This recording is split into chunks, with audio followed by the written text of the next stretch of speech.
굿모닝, 좋은 아침입니다. 새로운 하루, 새로운 한 주가 시작되었습니다. 어제 말씀을 들은 것처럼 우리가 소망 되신 예수 그리스도를 붙들고 이번 한 주도 오늘 하루도 승리하는 하루 되시기를 소망합니다. 오늘 말씀 같이 나누겠습니다.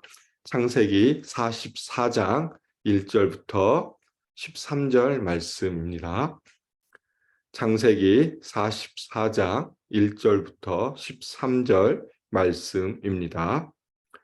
요셉이 그의 집 청지기에게 명하여 이르되 양식을 각자의 자루에 운반할 수 있을 만큼 채우고 각자의 돈을 그 자루에 넣고 또 내 잔 곧 은잔을 그 청년의 자루 아귀에 넣고 그 양식 값 돈도 함께 넣으라 하매 그가 요셉의 명령대로 하고 아침에 밝을 때에 사람들과 그들의 나귀들을 보내니라.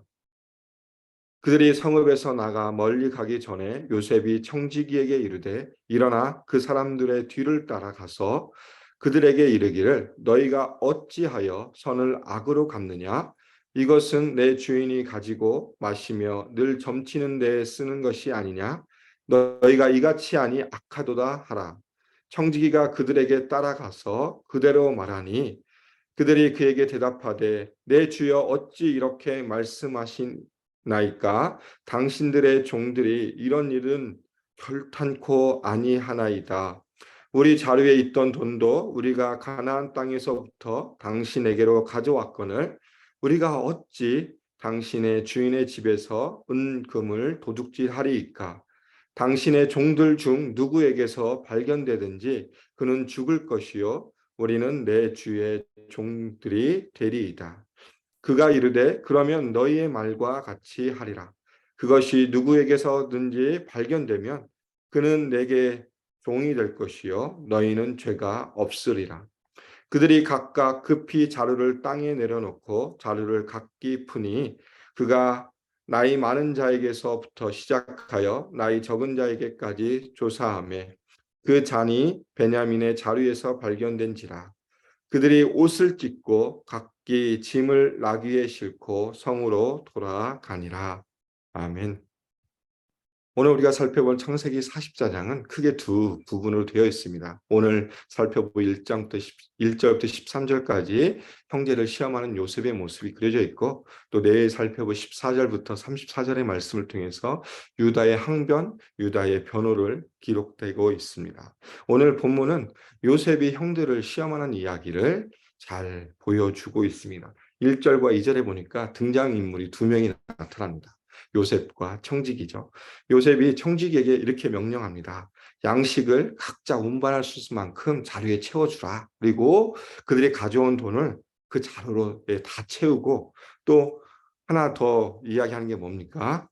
그 청년의 잔, 청년의 자루에는 내 잔, 곧 은잔을 넣어라 라고 명령하는 모습을 보여주고 있고 그 청지기가 어떻게 합니까? 2절 후반부에 보니까 그가 요셉의 명령대로 하였다라고 이야기하고 있습니다.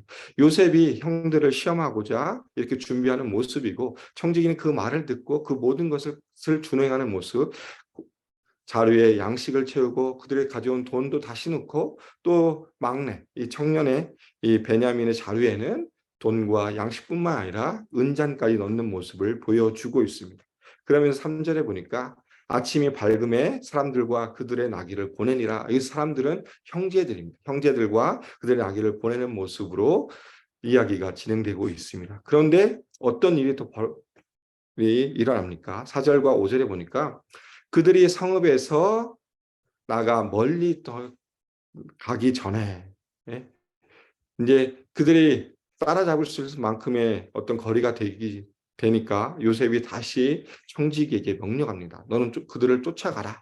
그들에게 일어나 그 사람들을 내 뒤를 쫓아가라라고 이야기하고 있습니다. 뒤를 쫓아가다라는 의미는 뭐냐면 뒤를 쫓으라, 추적하라는 의미를 가지고 있고 일반적으로 성경에서 이 단어는 군사를 동원해서 쫓아가는 것을 의미합니다.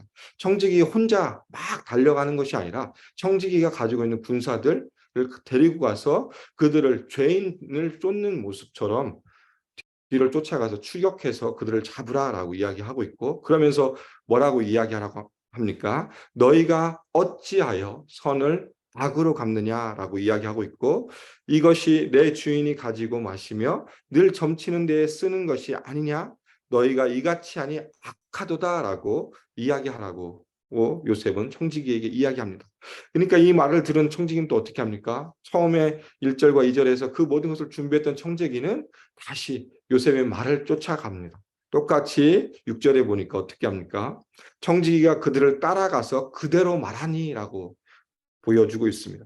청지기는 요셉의 말을 그대로 다 합니다. 진짜 군사를 데리고 쫓아가서 그 형제들을 뒤따라가고 그들을 만나자마자 이 요셉이 이 청지기에 얘기했던 말을 그대로 다 전합니다. 왜 너희는 선을 악으로 갚으며 이 악한 행동을 하냐? 내 잔을 왜 훔쳐가냐?라는 것을 통해서 그대로 청지기는 그 형제들에게 이야기하는 모습을 보여주고 있습니다. 그러니까 이제 형제들의 반응이 나타납니다. 형제들의 반응이 7절부터 시작해서 9절까지 나타나는 모습입니다. 형제들의 입장에서 보면 정말 황당한 일이죠. 자신들이 상상하지 못했던 예상치도 못했던 일들이 일어난 상황 가운데서 형제들이 반응합니다. 그러면서 자신들의 결백을 주장합니다. 7절부터 9절에 보면 세 가지로 형제들이 자신들의 결백을 주장합니다. 첫 번째는 7절에 보니까 당신들의 종들이 이런 일들은 결단코 아니한다. 우리는 이런 일들을 하는 사람들이 아닙니다라고 항변하는 모습을 보여주고 있고, 두 번째는 자루에 있는 돈을 다시 가져왔기 때문에 우리가 어찌 은금을 도둑질할 수 있습니까? 우리가 처음에 있었던 사건처럼 우리 안에 있던 자료에 있던 그 돈도 다시 가져왔고 또 그것을 값을 치를 돈도 다시 가져왔던 우리가 어떻게 은과 금을 훔칠 수 있습니까? 우리는 훔치지 않았습니다. 우리는 그런 사람들이 아닙니다라고 이야기하고 있고, 마지막으로는 더 강력하게 이야기합니다. 이 형제들이 자신의 결백을 주장하기 위해서 더 강력하게 주장하는 내용이 9절에 나오는데, 당신의 종들 중에 누구에게서 발견되든지 그는 죽을 것이요 우리는 종이 될 것입니다라고 아예 강력하게 결백을 주장합니다. 어떻게 보면 자신의 죽음까지도 내어서 맹세할 만큼 자신들의 결백을 주장하는 내용이죠. 그러면서 형제들은 이 예기치 못한 상황, 자신들이 상상하지 못했던 이 일들을 향하여서 자신들의 결백을 주장합니다. 그러니까 청지기가 어떻게 하냐면 너희 말대로 해라. 그러나 한 가지 조건이 있다. 누구에게서 발견되면 그는 내 종이 될 것이다. 형제들은 발견되면 사형을 처해달라, 죽여달라고 하지만 이 청지기는 오히려 그렇게 얘기하지 않습니다. 내 종이 될 것이고 나머지는 죄가 없다. 너희들은 갈 것이다라고 이야기합니다. 그러면서 이제 그 말대로 형제들의 자르를 푸는 모습을 11절부터 13절에 보여주고 있습니다. 각기 자루를 나귀에서 내려서 검사를 시작하는 모습을 보여주고 있습니다.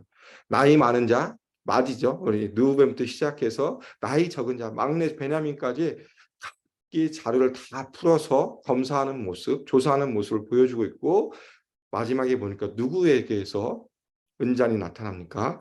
마지막 나이 적은 자, 막내 자루에서 은잔이 발견되는 모습을 보여주고 있습니다. 그러면서 형제들의 반응이 13절에 명확하게 보여주고 있습니다.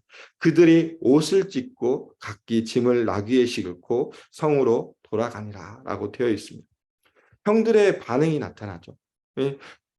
베냐민의 자루에서 은잔이 나타났다, 발견됐다라는 얘기를 듣자마자 형들의 반응이 옷을 찢고 짐을 나귀에 싣고 성으로 돌아간다라고 반응을 보여주는데, 형들에게 있어서는 선택의 기로였습니다. 베냐민을 버리고 갈 거냐, 아니면 베냐민과 함께 갈 거냐. 예, 그 선택이었죠.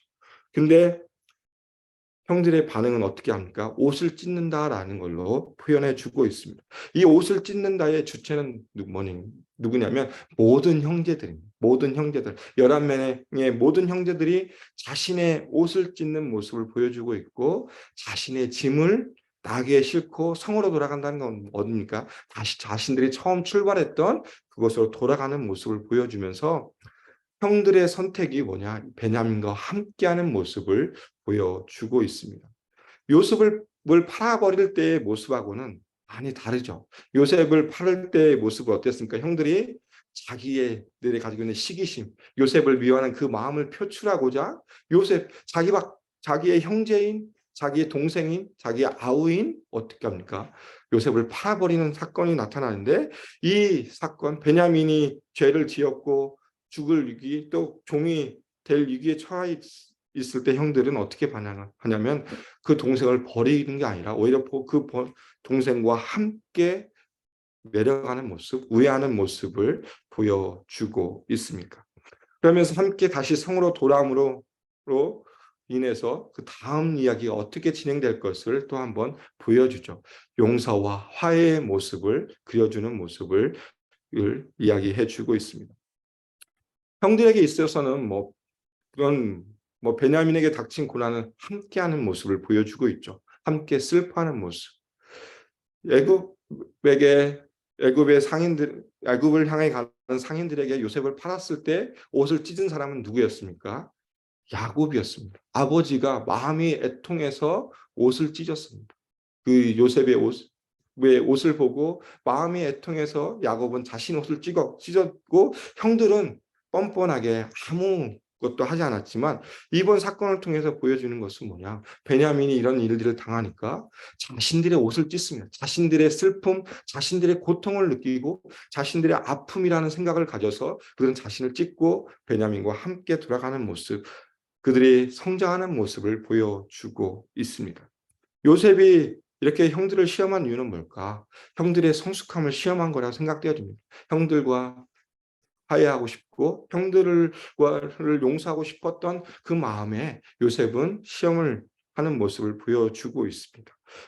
그러면서 요셉은 자신의 하나밖에 없는 동생 베냐민을 그 시험의 대상으로 삼는 모습을 보여주고 있습니다. 그러면서 형들의 반응을 살펴보는 것이죠. 형들이 과연 어떤 모습을 보여줄까? 정말 베냐민을 버리고 다시 고향으로 가는지 아니면 베냐민을 와 함께 다시 돌아와서 그들의 형제를 보여주는지 그것을 시험한 것이었고 그로 인해서 이 사건을 통해서 하나님이 또 좋은 기회를 허락하시는 모습입니다. 상상하지 못했던 일들이 이 형제들에게 일어났지만 형제들의 반응을 통해서 그들이 이 어려운 시험을 통과하는 모습을 보여주죠. 제가 이 말씀을 준비하면서 저는 형제들의 마음이 어떨까라는 생각을 좀 해봤습니다. 왜냐하면 형제들에게 이 주어지는 시험은 본인들이 잘못해서 주어지는 시험이 아니지 않습니까? 그리고 본인들이 상상했고 본인들이 예상했던 시험이 아니었고 정말 그들에게 닥쳐져 있는 그냥 주어진 어려움이었습니다. 자신이 생각하지 못했던. 그런데 그들이 이 시험 앞에서 오히려 성숙한 모습을 보여주므로 시험을 통과하는 모습을 보여주면서 우리 앞에 있는 고난과 어려움이 있을 때 우리는 어떻게 해야 될까라는 생각을 좀 해봤습니다. 누구에게나 분명하게 우리에게도 그런 일들이 일어나는데 내가 예상하지 못하고 분명히 내가 어떤 죄가 있어서 내가 어떤 잘못에 있어서 당한 고통과 고난이 아닌데 그러면서 그 주어지는 고통 가운데 우리는 어떻게 반응할 것인가에 대한 생각을 좀 해봤습니다. 그러면서 야고보서 1장 2절부터 4절의 말씀을 좀 묵상해 봤습니다. 야고보가 성도들을 향해 이렇게 얘기합니다. 내 형제들아 너희가 여러 가지 시험을 당하거든 온전히 기쁘게 여기라. 이는 너희 믿음의 시련이 인내를 만들어 내는 줄 너희가 알미라. 인내를 온전히 이루라. 이는 너희로 온전하게 하고 구비하여 조금도 부족함이 없게 하려 함이라. 라는 이 야고보서의 말씀을 생각해 봤습니다. 우리에게 주어져 있는 어려움, 고난, 그것 가운데 우리가 그것을 대할 때 야고보의 말씀처럼 우리가 그것을 기쁘게 여기면서 믿음 가운데 나아갔으면 좋겠습니다. 형제들이 자신들이 예상하지 못했던 이 시험을 당했을 때 그들이 성숙한 모습으로 통하여서 믿음의 이 시험을 통과한 것처럼 하나님이 우리에게 주어진 어려움과 고통이 있을 때 하나님이 우리에게 원하시는 것은 믿음으로 이 모든 것을 이기고 나갈 것을 우리에게 요구한다고 생각되어집니다. 우리의 삶 가운데 우리가 예기치 못한 많은 어려움들이 있습니다. 살다 보면 경제적으로 어려울 수도 있고 또 인간관계에서 어려움이 있을 수 있고 또 예기치 못하는 모든 사건들과 사고들이 우리 안에 일어날 때 그 일들 가운데 우리가 해야 될 것은 믿음 가운데 믿음의 실현임을 기억하고 믿음이 흔들리는 것이 아니라 하나님을 더 바라보고 나아가고 또 그 시험을 이김으로 말미암아 우리가 온전해지고 하나님 앞에서 신실하게 설 수 있음을 기억하셨으면 좋겠습니다. 어제 말씀처럼 우리의 모든 소망, 우리의 모든 능력이 누구로부터 옵니까? 예수 그리스도로 말미암아 온다는 것을 기억하시면서 우리에게 주어진 어려움도 예수 그리스도와 함께 동행함으로 예수님께서 주시는 그 지혜와 능력의 힘을 의지하여 승리하는 하루 또 우리의 삶이 되시기를 주님의 이름으로 소망하며 축복합니다. 기도하겠습니다. 하나님 감사합니다. 오늘 요셉이 형들을 시험하는 사건을 저희가 함께 살펴보았습니다. 하나님 정말 이 일들을 통하여서 형들의 모습, 베냐민의 그 자루에서 발견되었을 때 형들이 그들이 애통해하고 슬퍼하고 함께 또 베냐민과 내려가는 모습을 보여주면서 그들이 이 시험을 통과하는 모습을 살펴보았습니다. 하나님, 우리의 삶 가운데 늘 주어져 있는 어려움들과 고난과 하나님 우리가 예상치 못하고 예기치 못하고 상상하지 못했던 어려움이 있을 때 우리가 어떻게 해야 될 것인지 다시 한번 우리의 믿음을 점검케 해주시고 우리의 모든 것 되시며 우리의 소망 되시며 우리의 삶의 근원 되신 예수 그리스도를 의지하여 이 모든 것들을 잘 이겨내며 잘 견딜 수 있도록 우리와 함께 해주시며 인도하여 주시옵소서. 때로는 우리가 연약하여 넘어질 때도 있지만 그러나 하나님이 함께 하심으로 말미암아 우리의 삶이 다시 한번 일어나게 해주시고 그리스도와 함께 동행함으로 주어진 놀라운 풍성한 은혜와 기쁨과 평안을 누리는 삶이 될 수 있도록 오늘 하루도 주님의 은혜가 넘치는 게 하여 주시며 인도하여 주시옵소서. 오늘 하루의 삶을 통하여서 하나님의 나라와 하나님의 의와 하나님의 영광을 위해 살아갈 수 있도록 성령께서 함께하여 주시옵소서. 주님 감사합니다. 예수님의 이름으로 기도드립니다. 아멘. 이 시간 우리 합심을 함께 같이 기도하겠습니다. 오늘 말씀을 기억하시면서 다시 한번 믿음 가운데 우리에게 주어져 있는 어려움을 믿음으로 잘 극복하고 하나님 앞에 온전하게 설 수 있도록 위해서 기도 부탁드리겠습니다.